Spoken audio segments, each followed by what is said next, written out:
Professor, peço que você continue com a gente aqui. Eu aproveito agora para chamar uma brasileira, a Priscila. Ela que está numa região mais afastada do epicentro do terremoto, mas ainda assim ela está no país, no Japão, e ela relata que sim, sentiu o tremor. Aproveito para chamar então a Priscila, que vem conversar com a gente. Muito bem-vinda, viu? Obrigada por conversar com a gente aqui na CNN Brasil. Priscila.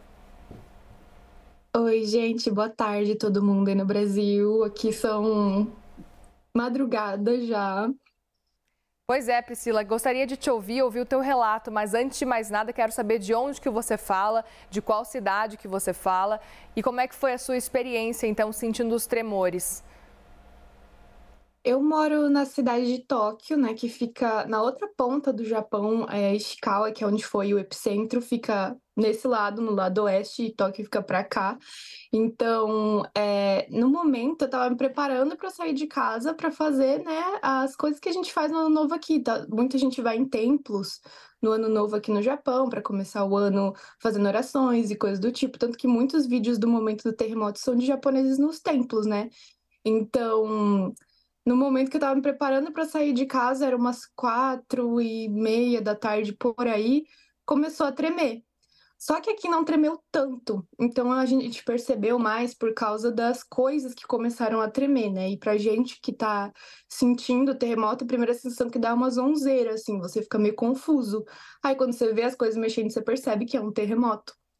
Então, a primeira coisa que eu fiz foi procurar, né, tipo, ligar a televisão, ver as notícias, que é a primeira coisa que a gente faz, né, porque já interrompem todas as programações aqui para explicar o que a gente tem que fazer, né, porque o que preocupou a gente foi que o terremoto foi muito longo. Por mais que aqui não estava tremendo tanto, ele demorou acho que 1 minuto, até um pouco mais, talvez, pareceu muito mais tempo. Então, quando é assim, a gente sabe que o negócio vai ser feio. E aí, quando eu liguei a TV para ver, já tava lá com um alerta de tsunami, falando que teve terremoto de escala 7. Então, já tinham tido vários terremotos hoje, parece que agora contabilizaram que foram mais de 20. E vai ficar assim a semana inteira, né? Quando dá esses terremotos muito grandes, fica tendo vários outros terremotos ao longo da semana, sabe? Então, por enquanto a gente tá em alerta aqui. Não na região de Tóquio, né? Porque aqui a gente tá seguro. Mas nas regiões afetadas, tá tendo evacuação e tudo. Pois é, Priscila, queria entender até há quanto tempo você está no Japão e se você já tinha experienciado alguma coisa parecida. Não, eu moro aqui no Japão fazem 7 anos agora e eu nunca tinha experienciado um terremoto desse jeito. A primeira coisa que eu pensei é que ia ser igual a 2011, mas vamos torcer para ficar tudo bem. Sim, com certeza. E você tem treinamento desde sempre? Você está há 7 anos, você era muito jovem, né, quando chegou no Japão. Você tem feito treinamentos desde jovem, desde criança praticamente, para entender um pouco de como tentar se salvar em caso de terremoto, por exemplo, Priscila? Sim, sim, eles falam que a gente tem que proteger a cabeça.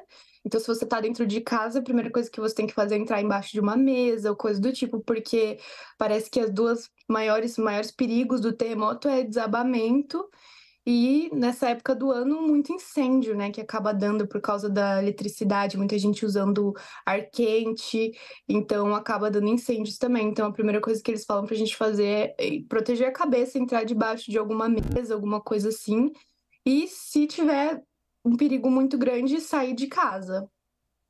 E como é que os seus amigos, a sua família têm encarado esse cenário agora? Você disse que nunca notou, nunca tinha passado por uma experiência como essa agora. Como é que tem sido nos seus arredores, nos seus amigos, na sua família, esse cenário agora de um terremoto que está se repetindo? A gente está acompanhando que cada vez mais alertas continuam aparecendo de novos tremores, tremores um pouco mais fracos do que a gente viu de 7,5, mas ainda assim tremores relevantes. Priscila?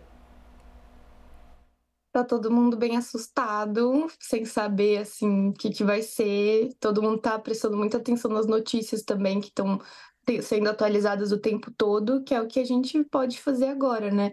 Lá na região onde aconteceu o terremoto moram muitos brasileiros, então o pessoal tá bem assustado.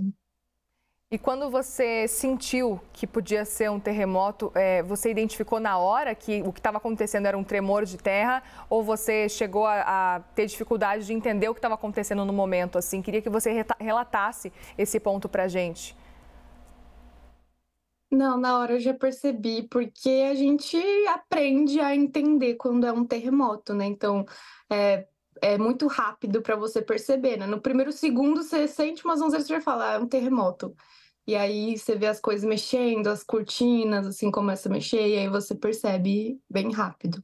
E pra gente que é aqui do Mas Brasil, assim, a gente já está acostumado com isso, porque é bem cotidiano, esses pequenos terremotos que acontecem, né? Então, o que dá medo é quando o terremoto é grande ou quando ele é muito longo, principalmente. Porque quando é longo, a gente sabe que foi forte em algum lugar, mesmo que aqui não tenha sido forte.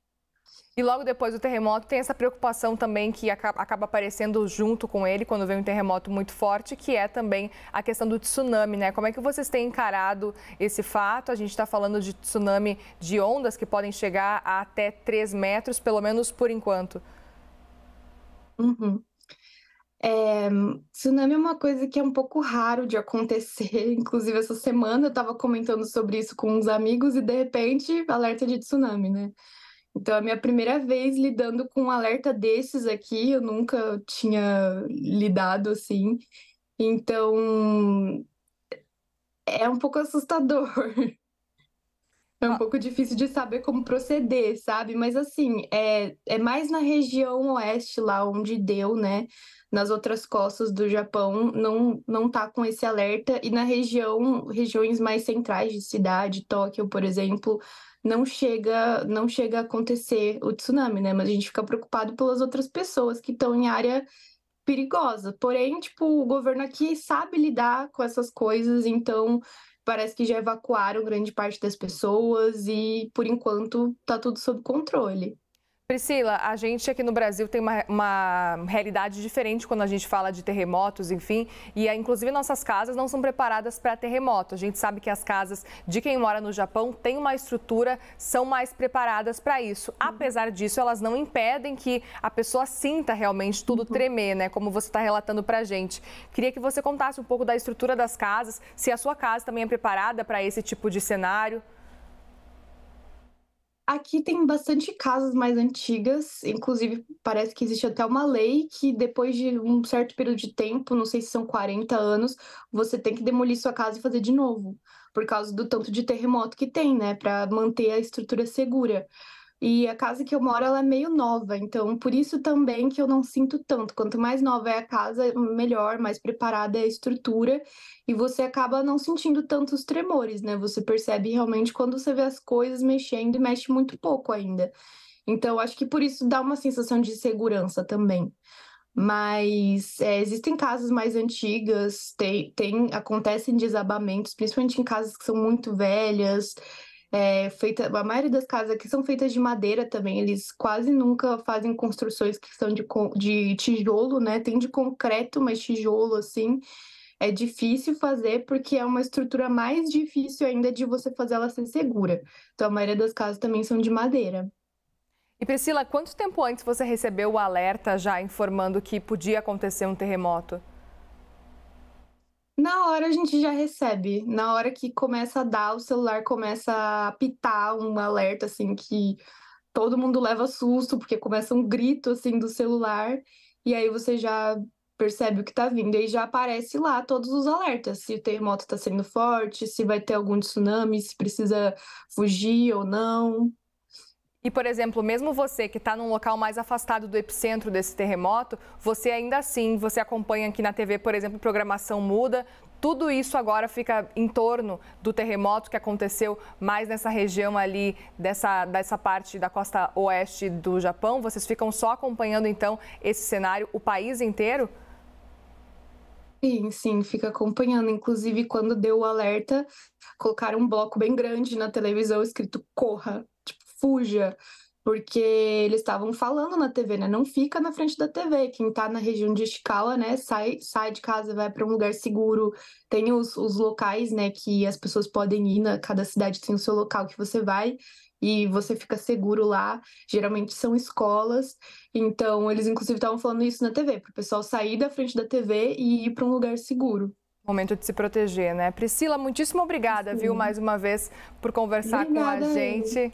Boa sorte para você por aí. A gente espera que não aconteçam Obrigada. novos tremores. Obrigada, boa tarde aí, todo mundo. Obrigada, uma boa noite para você por aí.